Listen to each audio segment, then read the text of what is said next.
आज मांडा सोसाई आश्रम के आज ऐतिहासिक मिलन समारोह में आए हुए तमाम माताएं बहनें और मंच में उपस्थित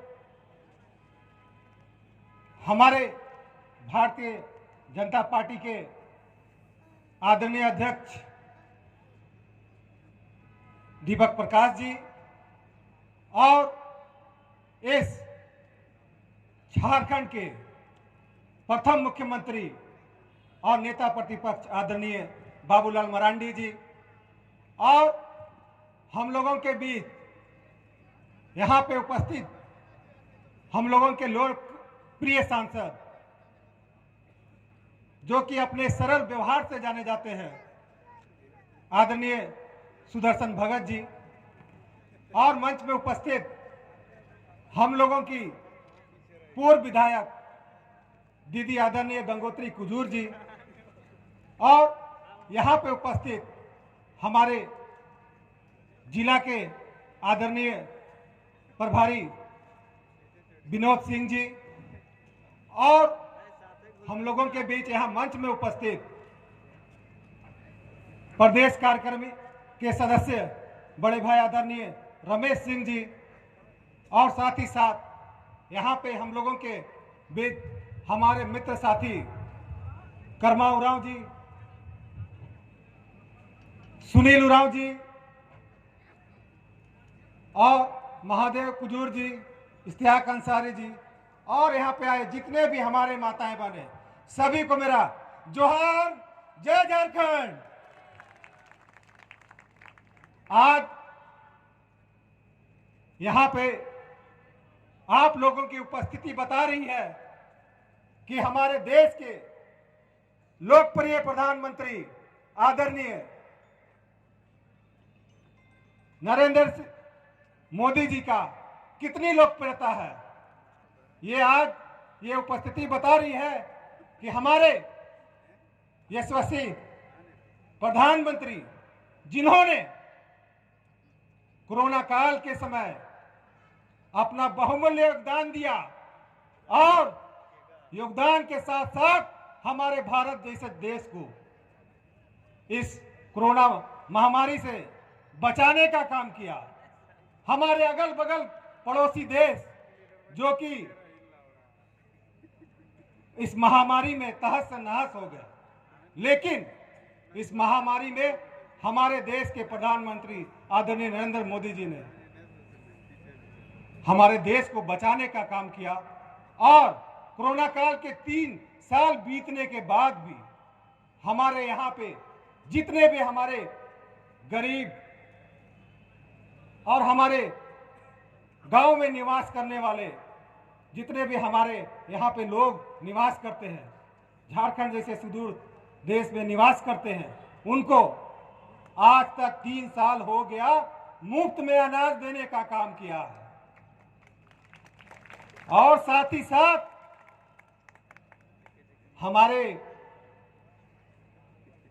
प्रधानमंत्री का ये हमेशा से ये योगदान रहा है कि उतनी उनकी जितने भी योजनाएं बन रही है सभी हमारे गरीबों के लिए बन रही है।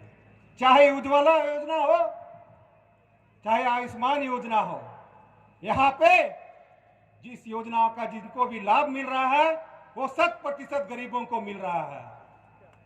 उन्हीं से प्रेरित होकर आज मैं इस मोदी जी के परिवार में, भारतीय जनता पार्टी के परिवार में आज उनसे प्रेरित होकर आज मैं यहाँ पे भारतीय जनता पार्टी के परिवार में शामिल हो रहा हूँ। और साथ ही साथ मैं आपको बताना चाहूंगा भारतीय जनता पार्टी और हमारे नरेंद्र मोदी जी ही ऐसे ऊर्जावान व्यक्ति है जिन्होंने एक आदिवासी को हमारे विश्व पटल पे हमारे देश का राष्ट्रपति बनाने का काम किया है। ऐसी प्रेरणा मुझे पूर्व के पार्टियों में नहीं मिली। हमारी पूर्व की पार्टी हमेशा से गरीब विरोधी और साथ ही साथ हम लोगों का शोषण करते रही है। और साथ ही साथ हमारे आदिवासी भाई बहनों का, हमारे मूल वासियों का, और साथ में साथ हमारे यहाँ के जो मूल बसिंदा है उनको हमेशा पिछड़ा रहने का काम कराई है। मैं इस मंच के माध्यम से आपको यह कहना चाहूंगा कि आज जो ऐसी स्थिति है वो पहले नहीं थी। हमारे पूर्व के जो सरकार है वो बहुत अच्छा काम कर रही थी। इसी का परिणाम था कि यहाँ पे बहुत सारे शिलान्यास हुए, बहुत सारे उद्योग धंधों का शिलान्यास हुए। हमारा बरहे का ये गांव जो चानो प्रखंड है वहां पे टेक्सटाइल का एक बड़ा कारखाना खुलना था, लेकिन वो कारखाना नहीं खुला। वर्तमान की सरकार हमेशा से जनता विरोधी, गरीब विरोधी, आदिवासी विरोधी रही है। जितने भी योजनाएं पूर्व के हमारे भारतीय जनता पार्टी के हमारे ऊर्जावान मुख्यमंत्री और हमारी पार्टी रही, लेकिन उनको पूरा करने का काम उन्होंने नहीं किया। जितने भी योजनाएं थी उस सारी योजनाओं को उन्होंने अपने कमीशन के बल पे उसको बंद करने का काम किया है। और ऐसी स्थिति बनी हुई है कि हमारा झारखंड राज्य जो कि खनिज संपदाओं से भरा है, यहां कूट कूट के हमारी संपदा भरी हुई है। ऐसी संपदा जो कि संपूर्ण भारत देश को चलाने के लिए कारगर है, लेकिन इस संपदा को लूटने का काम किया है। यहाँ की गरीब जनता जिस उम्मीद से गठबंधन की सरकार को बनाई थी, वो उम्मीद कहीं ना कहीं पूरी होती नहीं दिखाई दे रही है। साथ ही साथ यहाँ पे इतनी लूट खसोट की नीति चली हुई है। रोजमर्रा में रोज देखिएगा कि ऐसी स्थिति बनी हुई है कि यहाँ पे अखबार के माध्यम से हम देखेंगे तो पता चलता है कि यहाँ पे कभी आज दुष्कर्म का शिकार हमारी छोटी छोटी बच्चियां हुई है। कभी ऐसा हुआ है कि हमारे झारखंड जैसा प्रदेश एसिड कांड में अभी सबसे अव्वल है, और साथ ही साथ हत्याएं, चोरी, इतनी सारी घटनाएं हो रही है, लेकिन हमारी ये सरकार है वो अभी सोई हुई है। उनको तो अपना मजे करना है। मजा इसलिए करना है क्योंकि अभी बालू की चोरी हो रही है। जो बालू झारखंड में 1300 रुपये ट्रैक्टर मिलता था, आज उसकी ऐसी कालबाजारी हो रही है कि 5000 रुपया ट्रैक्टर यहां को बालू मिल रहा है। तो ऐसी स्थिति में हमारे पूर्व के सरकार ने, भारतीय जनता पार्टी की सरकार ने जो इस संपूर्ण झारखंड का विकास करने का बीड़ा उठाया था, उस बीड़ा को वर्तमान की सरकार ने बंद करने का काम किया है। बालू का रेट 1300 से 5000 हो गया है। ऐसी स्थिति में कोई भी कार्य, चाहे विकास का कार्य हो, निर्माण का कार्य हो, नहीं हो पा रहा है। भाइयों बहनों, आज ऐसी स्थिति बनी हुई है कि हमारे आदरणीय प्रधानमंत्री नरेंद्र मोदी जी एक एक योजना, एक एक ऐसा कार्य कर रहे हैं ताकि हमारे गांव के गरीब किसान और साथ ही साथ अंतिम व्यक्ति तक उनका लाभ पहुंचे। लेकिन यहां पे ऐसी स्थिति बनी हुई है। हमारा मांडर विधानसभा की स्थिति आप लोग अच्छी तरह जानते हैं। यहाँ की शिक्षा, यहाँ की स्वास्थ्य, यहाँ की सड़कें और यहाँ की पानी बहुत ही बदतर स्थिति में चली आई है। हमारे पूर्व के जो नेतागण हैं, उन्होंने हम लोगों को केवल लॉलीपॉप दिखाने का काम किया है। वर्तमान विधायक हो चाहे पूर्व के विधायक हो, उन्होंने अपने समय में, अपने कार्यकाल में ऐसी स्थिति बनाई हुई है कि 1000 और 1500 देके अपना वोट का राजनीति कर रही है। हमारे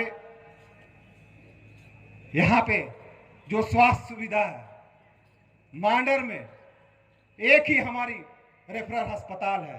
चानों में, बेड़ों में ऐसा कोई अस्पताल यहां पे उपलब्ध नहीं है कि यहां के हमारे गरीब जनता का बेहतर इलाज हो सके।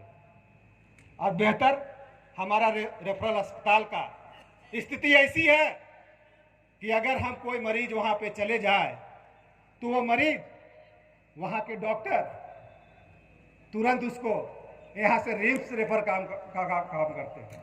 इलाज यही नहीं होगा, डायरेक्ट रिम्स में होगा। तो ऐसी स्थिति है हमारी मांडर विधानसभा की अस्पतालों की। और साथ ही साथ यहाँ की सड़कें, मुख्य सड़कों को तो हमारे आदरणीय यशस्वी प्रधानमंत्री आदरणीय नरेंद्र मोदी जी ने मुख्य सड़कों को तो बना दिया, लेकिन ग्राम की सड़कें, गांव की सड़कें ऐसे बद से बद के स्थिति में बनी हुई है। आप लोग यहाँ सभी गांव से, हर गांव से, हर पंचायत से आए हैं। आपके गांव की सड़कों की स्थिति क्या है ये भली भांति जानते हैं। कहते हैं विकास का पहिया सड़कों से ही सरपट गुजरता है, लेकिन हमारी स्थिति ऐसी है कि हमारे बगल के गांव चानो प्रखंड के 82 में अगर बारिश हो जाए तो लोगों को खटिया में चढ़ के पार करना पड़ता है। और साथ ही साथ मैं आपको ये बता देना चाहता हूं कि यहाँ पे जो स्कूल है, चानो का मॉडल स्कूल है, कब के बन के तैयार है, लेकिन वो अभी तक बच्चों के लिए हैंड ओवर नहीं हुआ है। और भी बहुत सारी स्कूलें हैं, मॉडल स्कूल बेड़ों में, लापुंग में, उनकी स्थिति भी आज व्यक्त की बदतर है। वो अभी शुरू भी नहीं हुई है और मरम्मत के कगार में है। ऐसा इसलिए कि क्योंकि हमारे वर्तमान के जो विधायक है वो अपने निजी लाभ के लिए यहाँ के जनता को बेवकूफ बना के रख रही है। वो नहीं चाहते कि यहाँ के जनता पढ़े लिखे, उनके बच्चे आगे बढ़े। अगर उनके बच्चे आगे बढ़ जाएंगे, पढ़ लिख जाएंगे, तो उनका यहाँ पे रोजी रोटी नहीं चलेगा, राजनीति नहीं होगी। वो अपने निजी लाभ के लिए यहाँ के हमारे गरीब जनताओं को, यहाँ के बच्चों को अनपढ़ रखना चाहते हैं। तो ऐसी स्थिति बनी हुई है। 1000-1500 देके आप सोचते हैं कि हम मांडर का विकास कर देंगे। मांडर का विकास होगा क्या 1000 में? आपको यहां इस मांडर विधानसभा को इतना सशक्त बनाना होगा कि यहाँ के बच्चे पढ़ लिख के इतने काबिल बने, यहाँ के लोग इतने काबिल बने कि अपने पैरों में खड़ा हो और उनको 1000 और 1500 के लिए मोहताज ना होना पड़े। और साथ ही साथ मैं आपको आज एक और आईना दिखाना चाहूंगा। स्थिति ऐसी है, यहाँ पानी की बहुत समस्या है। हमारा मांडर प्रखंड में 18 करोड़ का जल मीनार बना, चटवल में बना, मुर्तो में बना, रघुनाथपुर में बना, लेकिन आज तक यहाँ की गरीब जनता को एक बूंद पानी भी नसीब नहीं हुआ।